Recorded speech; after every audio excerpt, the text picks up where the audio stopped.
Bueno,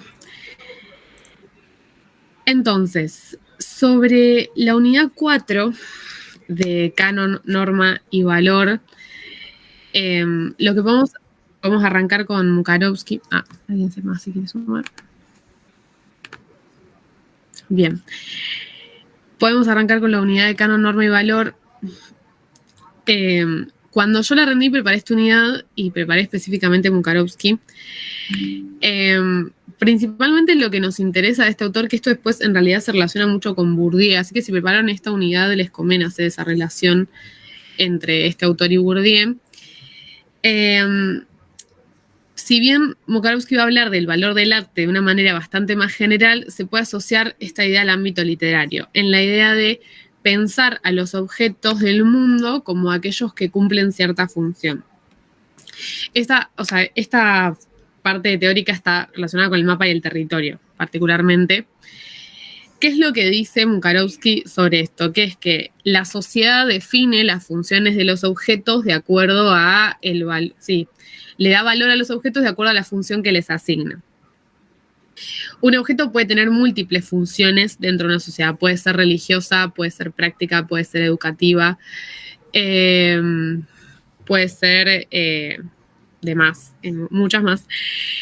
Pero principalmente en el ámbito artístico, la función predominante de esos objetos va a ser la función estética. O sea, el valor que le va a atribuir a esa sociedad al objeto va a ser lo estético. ¿Eso quiere decir que solamente tenga esa función el objeto? No, dentro de un objeto van a convivir múltiples funciones que van a estar en disputa, y particularmente en la obra artística, esas múltiples funciones van a estar englobadas dentro de la función estética. De hecho, lo que va a decir Mukarovsky es que la sociedad tiende a valorar más una obra si esa obra tiene múltiples funciones más allá de la estética.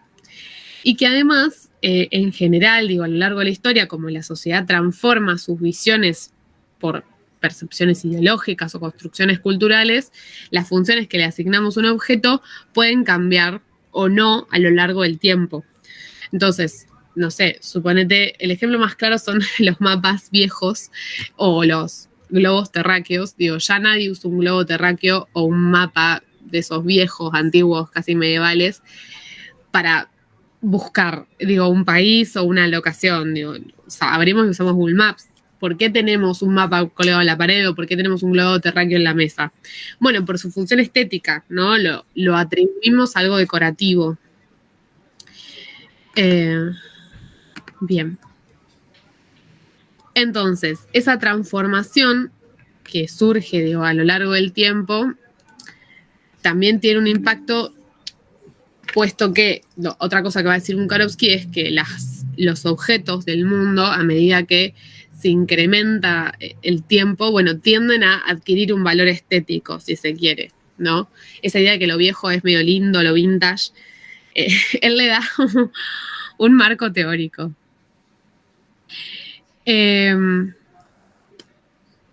Por eso cualquier cosa puede adquirir función estética, pero también la puede perder. Y todas las funciones que no sean esta van a ser funciones denominadas, según Mukarovsky, como extraestéticas. A ver, ¿alguien se quería sumar? Bueno, no me saltó. Y además, el valor de una obra, la sociedad valora una obra primero a partir de definirla, ¿no? A la hora de encasillar, es decir, de decir, bueno, esto tiene esta función, ya la sociedad está atribuyendo una valoración. Pero el valor particularmente de una obra artística va a estar regido por una serie de normas impuestas por la conciencia colectiva y por distintas instituciones literarias. ¿No? La sociedad tiende a valorar o a tratar de identificar qué obras o qué autores van a ser los que más se adecúen a esas reglas que van a estar dentro de la conciencia social. Bien, ahí todavía. Bien.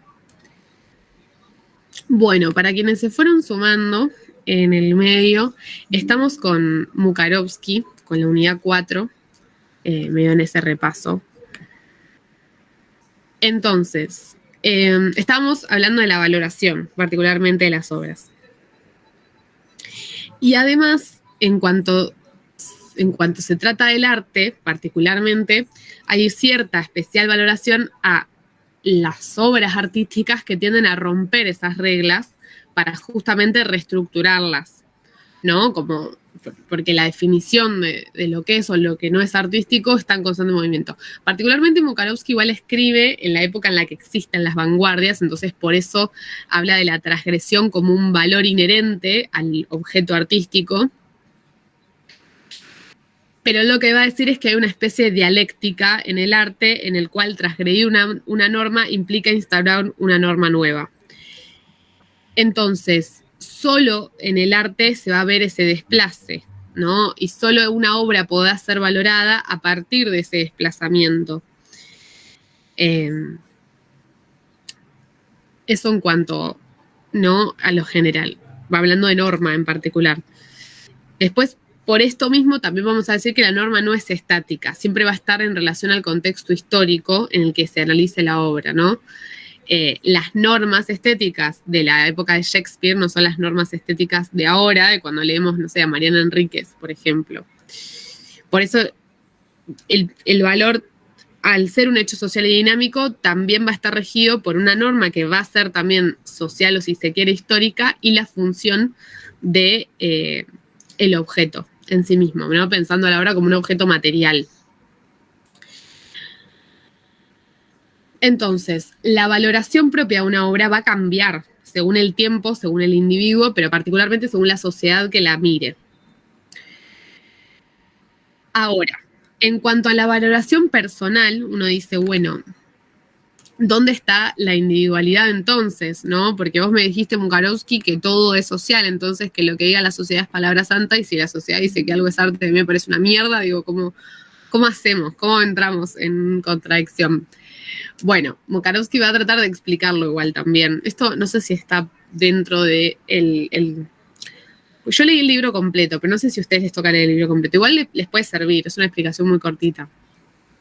Él va a decir que aún así, pensando en efectivamente la cuestión artística como algo objetivo, porque toda la explicación que vimos anteriormente lo que trata es de objetivizar al arte, porque si no todo es arte, y si todo es arte, nada es arte, entonces ¿cómo lo determinamos? Bueno, él va a decir, hay una cuestión objetiva que tiene que ver con un marco social, ¿no? Y con una inconsciencia, con una conciencia colectiva que asocia, o que encasilla y trata de determinar o definir el mundo que la rodea. Ahora, ¿hay algo individual en la valoración del arte? Él va a decir que sí, que inevitablemente, como el individuo es un sujeto social, en su valoración propia intervienen las normas establecidas por su contexto histórico, y a la hora de valorar también va a intervenir, al ser un sujeto social, la conciencia colectiva que tiene una sociedad para una obra, y sobre todo la función que se le atribuye a esa obra artística, que existe algo individual que tiene que ver con el campo de la experiencia. Entonces, cuando un individuo como sujeto social se pone, entra en contacto con una obra, a partir de su experiencia, se siente identificado o no con ella, y en eso va a determinar su valoración personal. Ahora, esta valoración personal no va a estar alejada de todo lo que vimos anteriormente. ¿Y por qué es importante también decir esto? Porque, bueno, Mukarovsky te va a decir, por más que haya una obra de arte que no te guste, vos podés identificarla como obra de arte y podés identificarla también como buena, o valorarla como mejor o peor. A mí, la verdad que me puede aburrir un montón Tolstoy, suponete, pero yo sé que es un gran escritor. Yo sé que sus obras son grandes y que son buenas. A mí particularmente me aburrirá, pero hay una cierta explicación de lo inevitable, o sea, de lo indiscutible de su característica como obra artística, como obra literaria. Entonces, después vamos a tener a Compagnon y a Eagleton, que van a concordar en algunos aspectos con Mukarovsky en la relatividad del valor y la relación con la crítica, pero particularmente Compagnon lo que va a hablar es del canon, ¿no? Que es la canonización de la obra. el canon va a entrar en relación con la idea o el sujeto crítico, ¿no? El campo literario o el campo del arte necesita no solo de sí mismo, sino también de un rol de la crítica, que la crítica va a ser la que va a determinar el valor de una obra y las normas que va a seguir, que va a seguir el arte, o en este caso la literatura.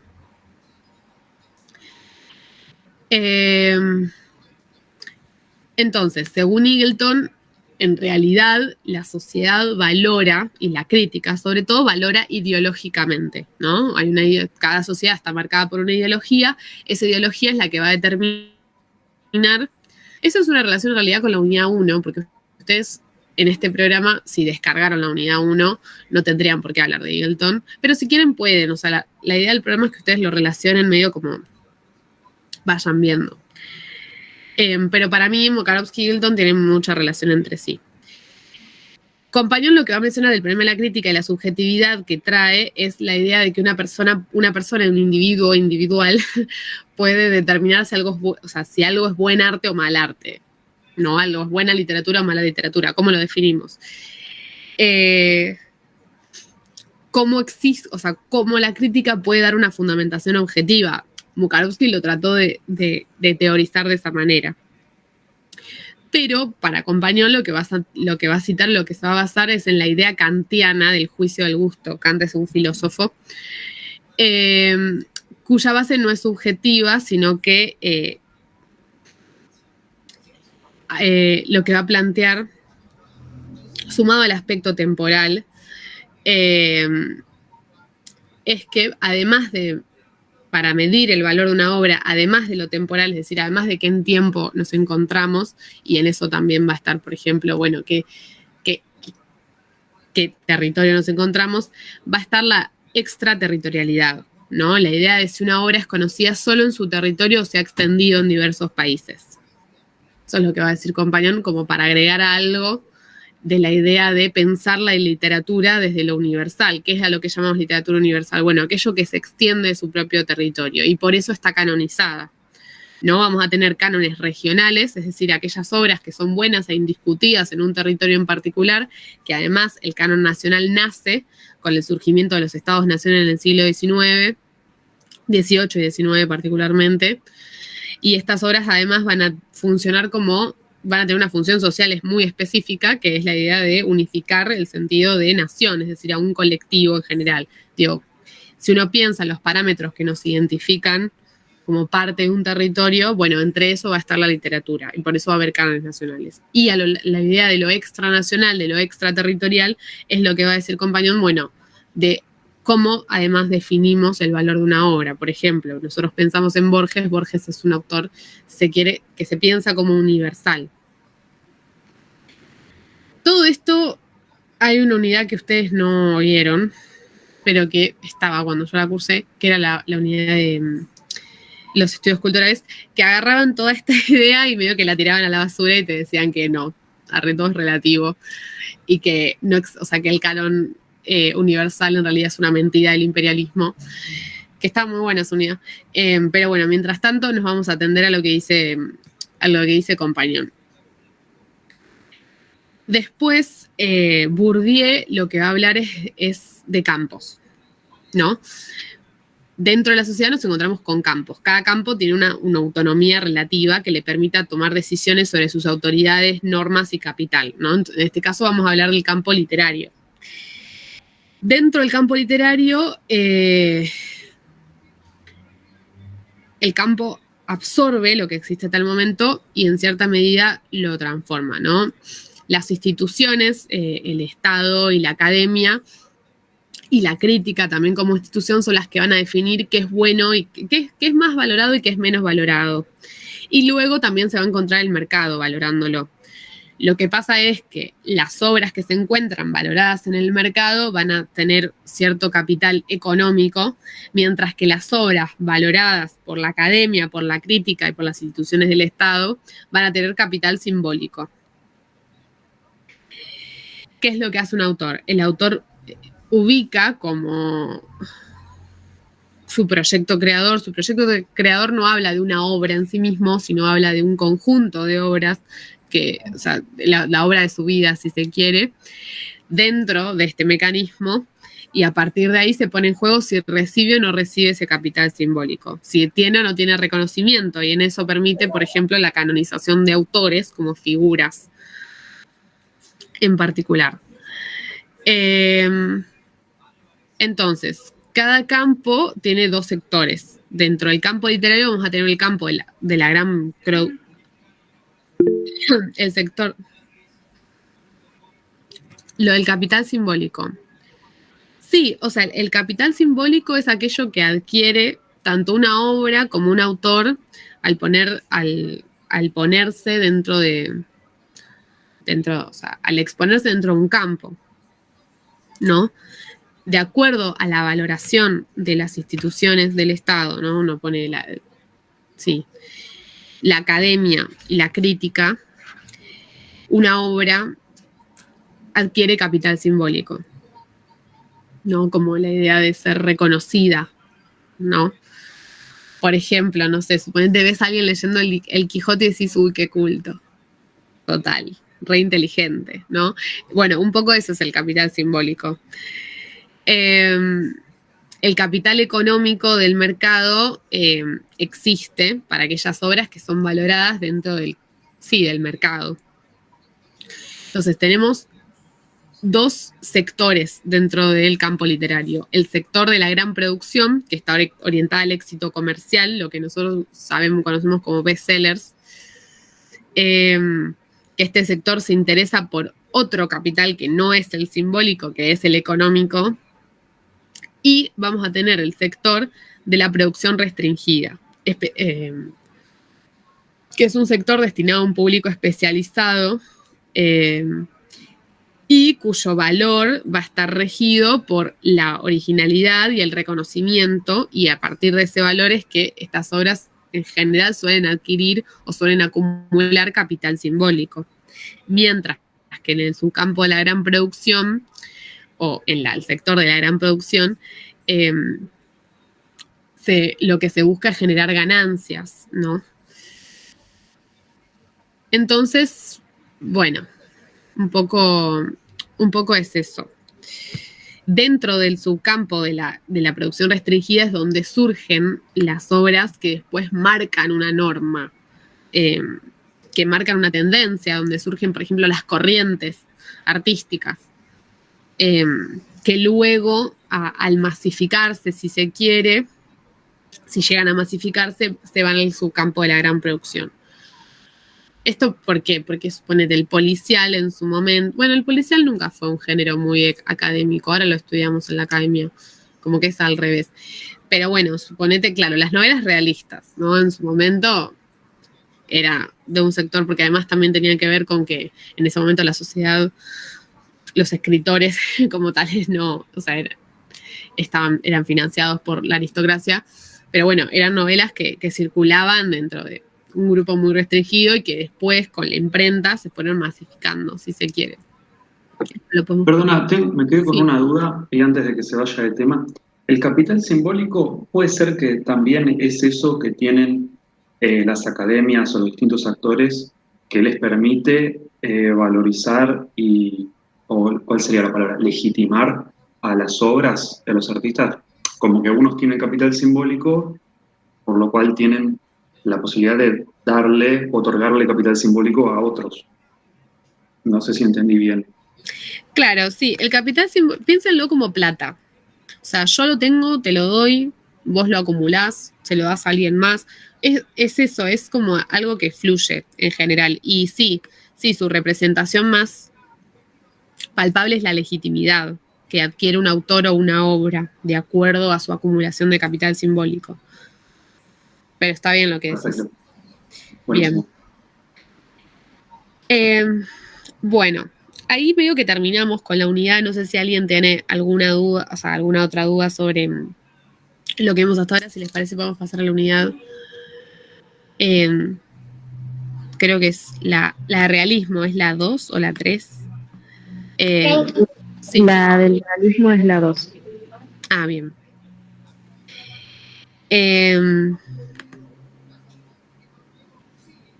Bien. A partir de esa unidad, justo el otro día me preguntaron algo sobre la mímesis de Aristóteles. Yo creo que no tienen al texto de Aristóteles como un texto obligatorio en el programa, no lo recuerdo, pero por las dudas lo podemos repasar porque en realidad es la base de lo que después se va a utilizar para hablar de realismo como tal, ¿no? Aristóteles en su texto, La Poética, lo que va a hablar es de una división tripartita de los géneros literarios de acuerdo a un análisis de lo que él ve en su época, ¿no? Entonces, vamos a tener textos épicos, miméticos y líricos, ¿no? El mimético o el dramático, como él lo va a llamar, o sea, como lo que efectivamente es, lo que trata es de representar la realidad, ¿no?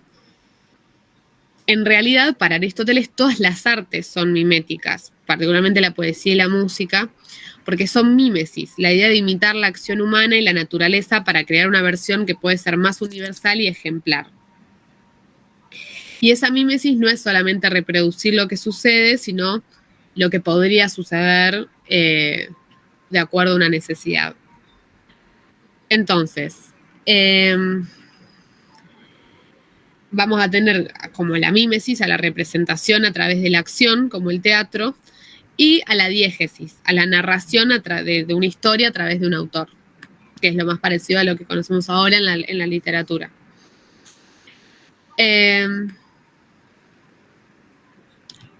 Entonces, a partir de ahí uno dice, bueno, el realismo, ¿no? Auerbach en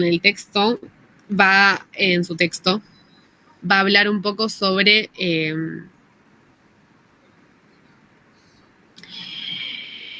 los distintos tipos de representación, los distintos tipos de mímesis a lo largo de la historia. ¿Por qué? Porque el modo de representación, también los niveles de abstracción van a variar a lo largo de la historia del mundo literario. Así que lo que a él le interesa, lo que él va a diferenciar es, bueno, efectivamente qué tipo o sea, la mímesis en sentido de la representación de la realidad va a variar. Uno tiene, por ejemplo, la Biblia, en los cuales, polémico tratar a la Biblia como un texto literario, pero en muchos sentidos lo es. Por sus niveles de abstracción y por lo general de sus personajes, vamos a corresponder a un tipo de mímesis primaria, que en la misma que están los poemas épicos, como la Eneida o la Ilíada. Y eso va a irse complejizando a la medida que se desarrolla la literatura. Entonces vamos a tener mímesis cada vez más complejas. El realismo como género surge en el siglo XVIII, XIX, como una forma de efectivamente representar la realidad y también como una forma de que la literatura se inserte dentro de, en cierta medida, la realización de una crítica social. Las obras realistas, a la hora de representar la realidad, lo que hacen es enfocar al lector en el argumento de la historia. Y a partir de ese argumento, efectivamente, que va a dejar algún tipo de mensaje, ¿no? En los prácticos se veía mucho, por ejemplo, con Casa de Muñecas, bueno, que la obra trataba de dejar algo, es decir, de cuestionar o de criticar algo. Lo mismo pasa en general en las obras realistas. De hecho, el padre del realismo es Balzac, que tiene un compilado de grandes tomos que se llaman, creo que, Historia de la Sociedad, Historia Humana, en general donde describe o narra la sociedad que lo rodea, ¿no? Porque hay una conciencia de que la literatura pasa de ser lírica, es decir, pasa de tener que representar a los sentimientos a tener que representar la realidad. Y eso va a estar más valorado.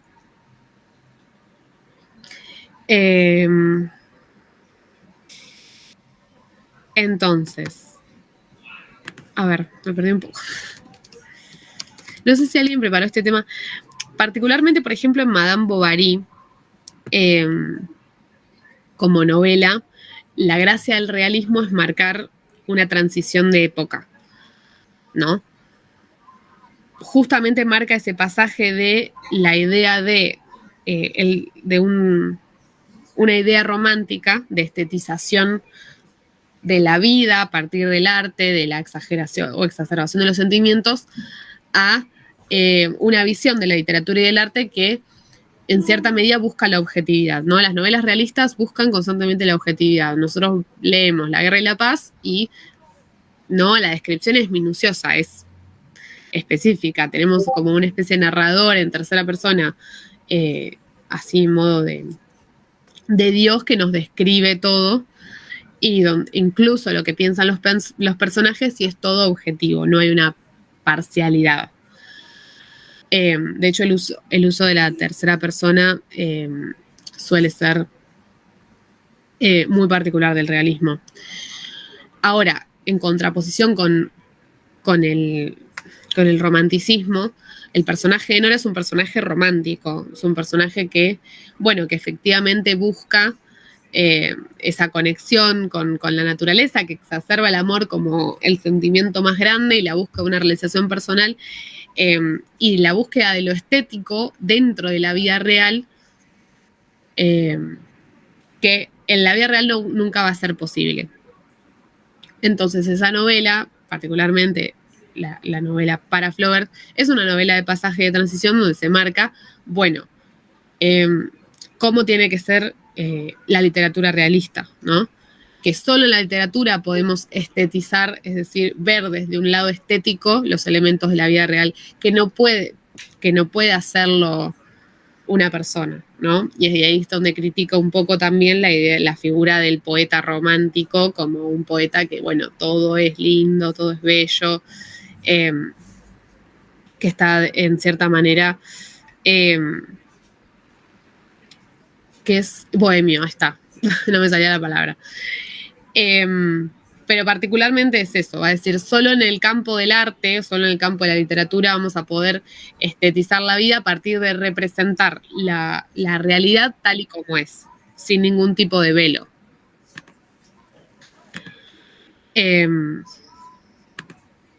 Bien. Y luego eso va a pasar al naturalismo. Pero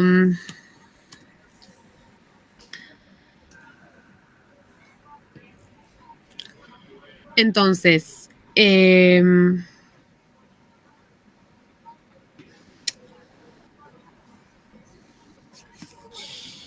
además, particularmente dentro del realismo, o el realismo también va a surgir en un contexto dentro de la sociedad donde vamos a tener al iluminismo y donde vamos a tener el crecimiento de las ideas positivistas. Como la idea de pensar la literatura como algo científico, ¿no? Porque hay una idea de cientificismo, ¿no? El positivismo lo que piensa es que, efectivamente la ciencia indica el progreso. Ese periodo está marcado por el iluminismo, que se piensa que, las sociedades a medida que avanzan y se desarrollan en tecnología van avanzando hacia un lugar mejor, se van desarrollando. Y además hay un surgimiento de las ciencias naturales que va a marcar todos los campos. Entonces la literatura se va a pensar en eso como una ciencia literaria, va a ser algo científico. Y justamente como es algo científico, su objetivo va a ser representar a la realidad tal y como es de la forma más específica posible. Entonces le va a tocar reproducir lo que se pensaba como la raza, el medio o el momento, ¿no? El conjunto de disposiciones innatas hereditarias de los pueblos o de las sociedades, el contexto geofísico o social y y el momento pensando en la acción misma, ¿no? Esa velocidad, la interacción entre distintas fuerzas, el elemento y el sucesor. Así que, particularmente de esta unidad, medio que vimos esto. Ahí me fijo igual si capaz tengo algún PowerPoint que lo explique mejor. Pero en general el realismo no es una unidad muy compleja y mientras tengan pasajes Madame Bovary, en donde marquen efectivamente cómo es esta idea de, bueno, de pensar a la literatura como una representación, una imitación de la realidad, y que eso es lo que la hace literatura, van a estar bien. Después tendríamos en la unidad, unidad 2 y 4, la unidad 3, a ver, me fijo, para no confundirme, a ver qué textos entraban.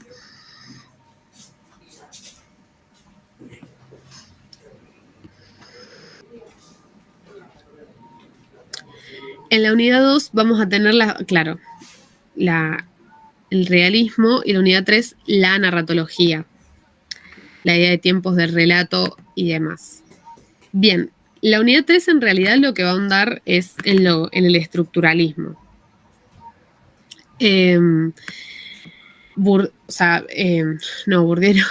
Barthes lo que va a plantear es que el relato debe analizarse en cuanto a una estructura interna que va a tomar, ¿no? Esa estructura interna que va a tomar el relato tiene que ver con la composición de la obra en sí misma. Entonces vamos a tener la análisis del narrador, por ejemplo, si es un narrador, en qué persona, en primera, segunda o tercera persona.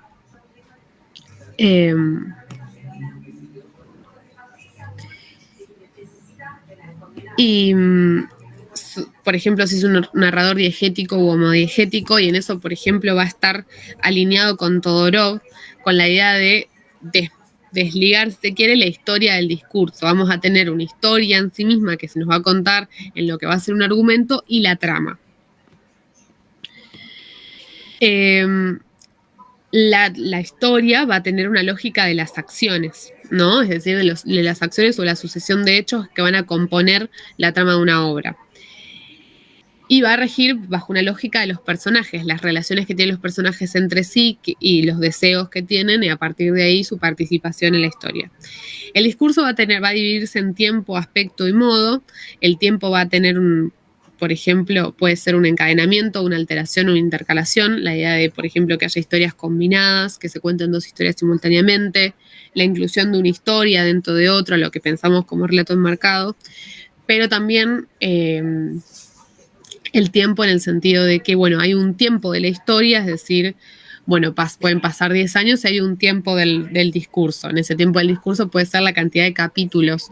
Y en la distribución de ese tiempo vamos a tener recursos como el flashback, ¿no? La idea de contar hechos que sucedieron antes, el flash forward, es decir, la de saltos hacia adelante, o las elipsis, que van a ser, bueno, momentos en los cuales no se cuenta qué están haciendo los personajes. El aspecto nos va a hablar del tipo de narrador, ¿no? Un narrador que sabe más que el personaje, que puede tener una visión por detrás, que va a ser ese tipo de narrador, en tercera persona. Un narrador que sabe lo mismo que el personaje, ¿no? Que puede ser el personaje mismo. Y un narrador que puede saber menos que el personaje, ¿no? Un narrador en segunda persona, particular de los policiales, por ejemplo. Y vamos a tener dos modos principales, ¿no? Un modo de narrador indirecto, donde los relatos o donde las historias se nos relatan por un tercero, o un modo de representación, un modo directo, ¿no? Dialogado o expuesto. Por ejemplo, cuando los personajes hablan por sí mismos en una historia. ¿Te puedo hacer una pregunta con el tema de las lecturas? Sí. Yo nunca rendí el final de la materia. Sí. Y la cursé el año pasado. Bien. Y nada, estoy entrando al campus para leer las novelas y los cuentos y eso. Y me pasó que en la unidad 3 está La carta robada en el programa, pero en el Drive aparece Escándalo en Bohemia. Ok. Y no sé, o sea, me leí el otro, pero no sé dónde, o sea, no sé cuál tengo que leer. ¿El que aparece en el campus o el del programa? No, el que aparece en el programa. O sea, Listo. Si tu programa 2024 dice, el título es ese, después no pasa nada si leíste otro, cuando vayas a rendir avisar a la docente que había otra. Listo. O sea, te va a decir, bueno, no pasa nada. Mientras, o sea, la idea de los textos literarios es que van a funcionar como una especie de reservorio de ejemplos para poder dar cuenta de lo que dicen, de lo que dice el marco teórico. Perfecto, muchas gracias. No, de nada. Así que, ¿dónde nos habíamos quedado? Nos habíamos quedado en la idea del estructuralismo. Bueno, entonces, a partir de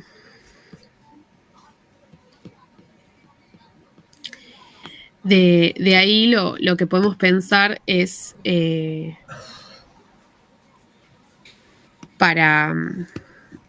bueno, efectivamente, venimos hablando del narrador, del tiempo y demás.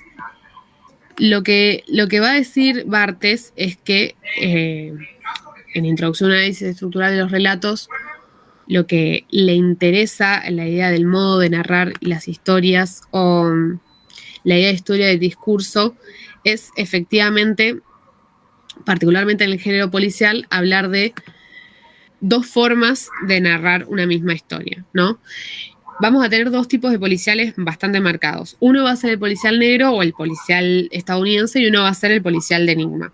En el policial de enigma vamos a tener un narrador en segunda persona que sabe menos que el personaje y dos historias que se van a contar una posterior de la otra. Vamos a tener un tiempo, una primera historia que va a ser la historia de la investigación y una segunda historia que va a ser la historia del crimen, ¿no? Toda esa historia del crimen va a suceder anteriormente a la historia de la investigación. Y vamos a tener un personaje principal muy marcado, en el cual, por ejemplo, va a tener una inteligencia mayor a la media que va a resolver el crimen y que ese crimen va a ser resuelto dentro de un ámbito medio de cuatro paredes. O sea, no va a salir a actuar con respecto a eso. De hecho, la mayor parte del tiempo nosotros no sabemos cómo resuelve el crimen, ¿no? Al final de esa primera parte de la historia hay toda una explicación monológica por este primer personaje de, bueno, cuál fue su proceso deductivo para resolver ese crimen. En contraposición a, por ejemplo, lo que va a suceder. Bueno, chau, Jerez, no pasa nada. Muchas gracias por sumarte. En contraposición a ese crimen. Por otro lado, el policial negro va a ser un policial que va a estar narrado en primera persona y donde este personaje principal va a introducirse dentro de la investigación, ¿no? De hecho, muchas veces va a introducirse dentro de la investigación porque es una investigación en cierta medida propia, que lo interpela en cierta medida. Por ende, vamos a tener un narrador en primera persona y a una historia principal que va a estar encadenada con un suceso de acciones. Él va a introducirse, por ejemplo, va a tener una investigación activa, ¿no? No va a ser un proceso deductivo, sino que va a ser una investigación activa, ir hacia lugares, por ejemplo, poner su vida en peligro. En donde no va a haber un juego con el espacio y el tiempo, sino que vamos a, como lectores, seguir su proceso de investigación. De hecho, este tipo de policiales también suele tener, por ejemplo, plot twist, lo que va a hablar Barthes como giros en la trama, ¿no? Que tiene que ver con el juego de lo inesperado, con la posición o con la composición de una serie de hechos que hacen esperar al lector algo que luego se transforma. Entonces, un poco lo que se espera a ustedes en esta unidad es que a partir de la lectura de Black, Black, Black, ustedes definan, bueno, qué tipo de policiales entran en juego allí y a qué pertenecen. Eso en cuanto a la unidad 3. Esto es más que nada un repaso igual, o sea, tranquis. Me gustaría dar más como una clase expositiva, pero bueno, justo para ver no pude preparar mucho, así que la idea era como ir hablando con ustedes. La mayoría de ya haber reestudiado igual. Así que igual cualquier duda que tengan me pueden escribir. Y después, en cuanto a la unidad 1, que es, sobre particularmente la literatura y la forma, o el símbolo lingüístico, lo que vamos a tener va a ser las distintas concepciones de, bueno, qué es la literatura en sí misma, como una idea. Podemos partir de la idea de los formalistas rusos. Vamos a tener a Jacobson. Vamos a empezar con Shklovsky mejor. Shklovsky lo que va a pensar es la literatura como una forma de extrañamiento. ¿Eso qué quiere decir? Que la literatura en cómo está escrita y en su composición lo que va a hacer es hacerla a los lectores ver las cosas como si fuese la primera vez, o a partir de la lectura, ver elementos del mundo real como si fuese la primera vez que los ven. Porque, ¿qué va a decir Shklovsky? Bueno, dentro de la vida, dentro de nuestra vida cotidiana, rigen dos leyes. Una ley de la economización de las percepciones, ¿no? Esa ley de economización de las percepciones lo que hace es que, bueno, a partir de encontrarnos con un objeto distintas veces ya lo pasamos por alto. Y efectivamente lo que va a hacer la literatura va a ser romper esa ley de economización de las percepciones. Va a tener esa oportunidad de extrañarnos, ¿no? El extrañamiento no necesariamente es shock. No confundamos extrañamiento con efecto de shock o sorpresa, ¿no? Porque hay textos que no te sorprenden, pero que sí te dan una perspectiva distinta sobre algo. No la idea de, bueno, no sé, estamos leyendo y vemos que cómo se describe que alguien come una mandarina y decir, bueno, nunca lo había pensado así. Y esto se permite gracias a las figuras retóricas, pero también gracias a una estructura argumental. Shklovsky lo que va a hacer es discutir la idea de literatura como imágenes. La literatura no es imagen, sino no solamente una imagen. ¿Por qué? Porque previamente a él se pensaba la literatura como las imágenes retóricas. A decir, no, esa imagen hay en todos lados. Nosotros utilizamos imágenes retóricas cuando hablamos en nuestra vida cotidiana. Si yo le digo a alguien que es un salame, estoy usando una imagen retórica que es la metonimia. Pero eso no quiere decir que esté haciendo literatura. O los chistes, por ejemplo.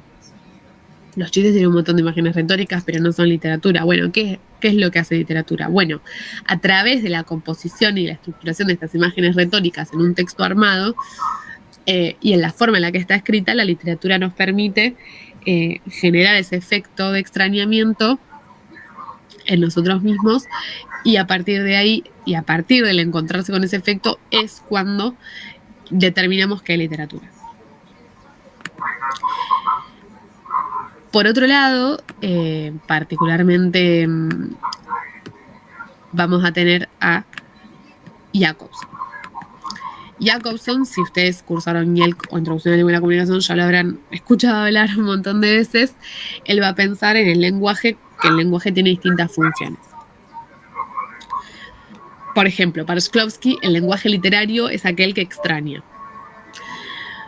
Jacobson va a hablar de un lenguaje poético, porque a partir de analizar el lenguaje va a decir, bueno, que tiene distintas funciones de acuerdo a en qué elemento del sistema de comunicación está centrado el mensaje que nosotros queremos enviar. Cuando el mensaje está centrado en sí mismo, es decir, la estructura narrativa y textual del mensaje nos hace centrarnos en el mensaje mismo, es que vamos a encontrarnos con un lenguaje poético. El lenguaje poético es aquel que subvierte el lenguaje cotidiano y a partir de su estructura nos hace centrarnos en específicamente cómo está escrito aquello que estamos recibiendo. Esta lengua poética existe en sí misma a partir de una composición y genera, bueno, un efecto en el receptor, ¿no? Ese efecto es el de darse cuenta, es un efecto estético, ¿no? El lenguaje poético es estético. La estructuración del mensaje por sí mismo tiene que ver con una composición estética, que no tiene nada que ver con el lenguaje cotidiano. O sea, Jacobson te va a decir, vos te das cuenta cuando estás leyendo literatura, porque porque es linda la literatura, ¿no? Como un poco eso te va a tratar de decir. En cambio, estás leyendo la lista de las compras y la verdad que no sé si es algo lindo o no.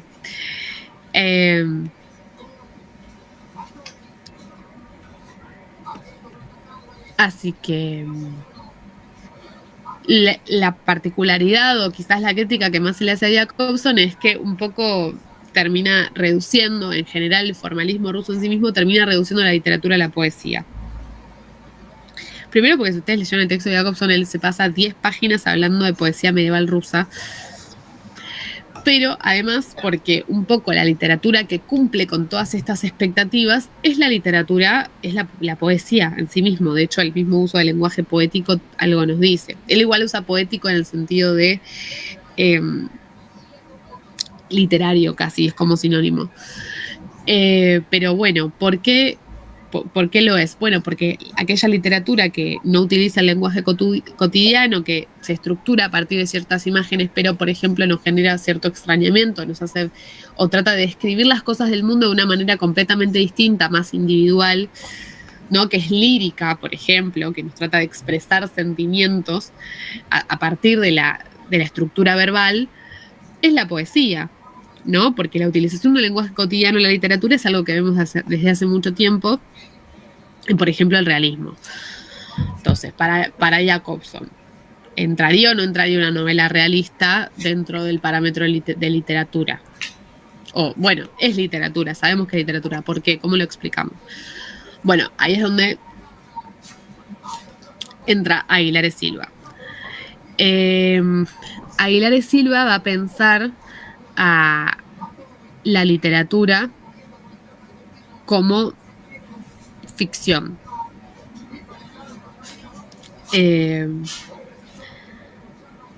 Un poco se va a basar en va a ser un recorrido entre Sanbev, entre Times y demás para hablar de, cómo se ha concebido lo literario y en qué contexto social y cultural se han introducido, han regido distintas obras.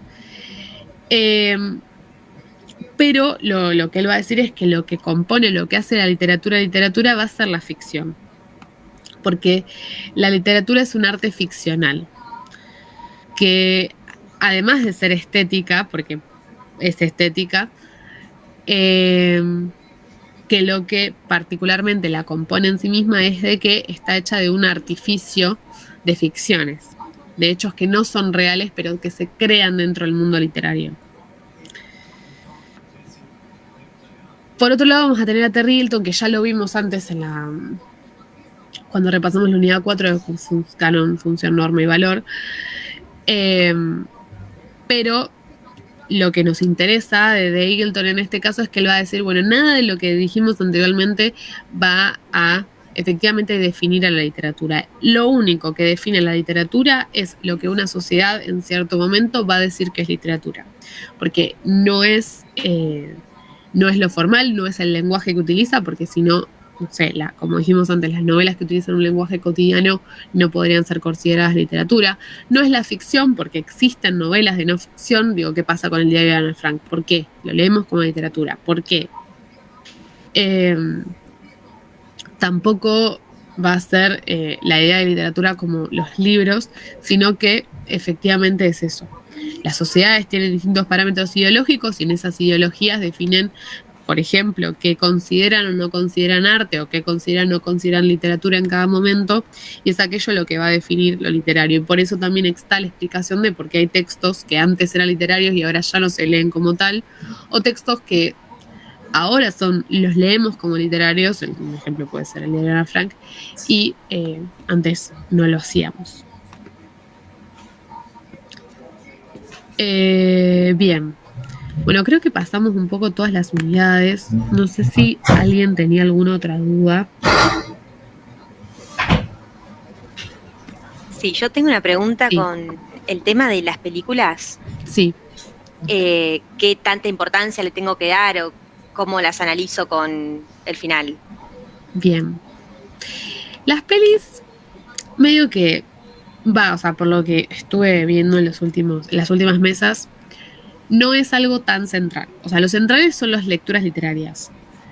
Pero sí podés, por ejemplo, hablar de agarrarte de algunas películas o de herramientas de algunas de las películas.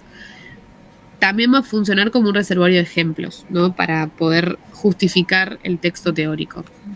Perfecto, pero me enfoco más en las lecturas. Claro, sí. Gracias. No, de nada. Por ejemplo, si nosotros pensamos en la idea de, bueno, giros en la trama o todas esas estructuras que nos hablaba Barthes a la hora de analizar un relato literario, bueno, Sexto Sentido, que es una de las películas que está en el programa, lo puedes relacionar con eso, ¿no? Con la perspectiva, ¿no? El tener un narrador en primera persona que nos miente, ¿no? Que no termina de contarnos absolutamente todo y con la idea de indicios, porque otra cosa que va a decir Barthes es que dentro de la composición de una trama vamos a tener motivos. Esos motivos pueden funcionar, por ejemplo, al desarrollo de la trama puede haber un motivo, por ejemplo, de acción de que, bueno, corremos, de viaje, barco. Pero además vamos a tener leitmotivs que van a ser recurrentes, que van a ser simbólicos, que intentan representar algo, o motivos que van a funcionar como, en cierta medida, indicios, que se van a recuperar al final y que van a funcionar como un giro. En los policiales, o particularmente en esta película, uno de los motivos es, por ejemplo, puede ser, bueno, que él habla con este niño. Finalmente eso se resuelve en que en realidad está muerto. Spoiler de Sexto Sentido, lo lamento mucho, es una película del 99, tuvieron 26 años para verla. Pero un poco eso.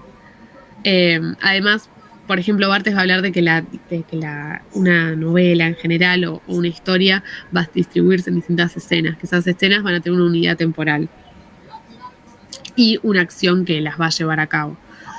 En cuanto a los motivos, vamos a tener también, por ejemplo, motivos estáticos. Esos motivos estáticos suelen ser más de carácter descriptivo para poder contextualizar. Y que en general la trama se condensa en un personaje principal. Bueno, todo esto que vimos de Barthes, que en realidad está en la unidad 2, vos lo podés relacionar con esta película que está en la unidad 1. O sea, la idea también de las lecturas y de las películas es que uno haga esa propia relación o asociación, como pueda o como le salga. Obviamente, la gracia de que, bueno, muchas veces están en la misma unidad películas o lecturas que son más fáciles que otras, pero si a nosotros nos sale, por ejemplo, relacionar una lectura que está en la unidad 3 con algo de la unidad 2, es posible, sobre todo si rendimos el final completo. Si rinden el final reducido, lo mejor es atenerse a la bibliografía de esas unidades. Pero bueno, hablé un montón. Bueno, creo que no nos quedó nada más. Sí. Así que no sé si alguien tiene alguna otra pregunta. Si me quedó algo por ver, porque sí, creo que vimos todo. Bueno. En la unidad 1 tienen a Cohen, el lenguaje poético. Cohen lo que va a hablar es, y lo digo muy corto, se va a centrar particularmente en la poesía. El texto de Cohen interesa en un sentido de que él va a decir que el lenguaje poético un poco va a estar cargado o va a revertir la estructura natural del lenguaje, del signo lingüístico, ¿no? Y ahí van a tener el texto de Saussure. Saussure va a decir que el signo lingüístico es dual, ¿no? Uno tiene el significado y el significante. El significado es la idea, un poco la idea de un árbol, y el significante es cómo nosotros lo nombramos. Y todo el lenguaje va a estar compuesto de esta serie de signos, ¿no? La unicidad de estos signos se van a regir en una idea de eje de selección y combinación. La selección va a ser seleccionar distintos signos, la combinación va a ser combinarlos en frases, palabras y demás. Lo que va a decir Cohen es que lo que tiene la poesía, porque él se va a centrar en la poesía, pero lo que va a hacer la poesía misma y la va a hacer literatura, va a ser el revertir este orden, ¿no? Revertir el orden gramatical, producir un desfasaje entre significado y significante. A partir de, poner una prioridad en el eje de selección y no tanto en el eje de combinación. Es decir, que antes, como los signos eran duales pero eran unificados, o como se piensa dentro de la lingüística para Saussure, el lugar en el que esté una palabra no significa nada. pero para Cohen el sentido literario o poético que está detrás de ello es central, porque en el lugar en el que está ubicada una palabra dentro de un poema o dentro de la literatura puede tener un sentido, un trasfondo. Entonces, lo que va a hacer la literatura o la poesía va a ser el juego con el sentido.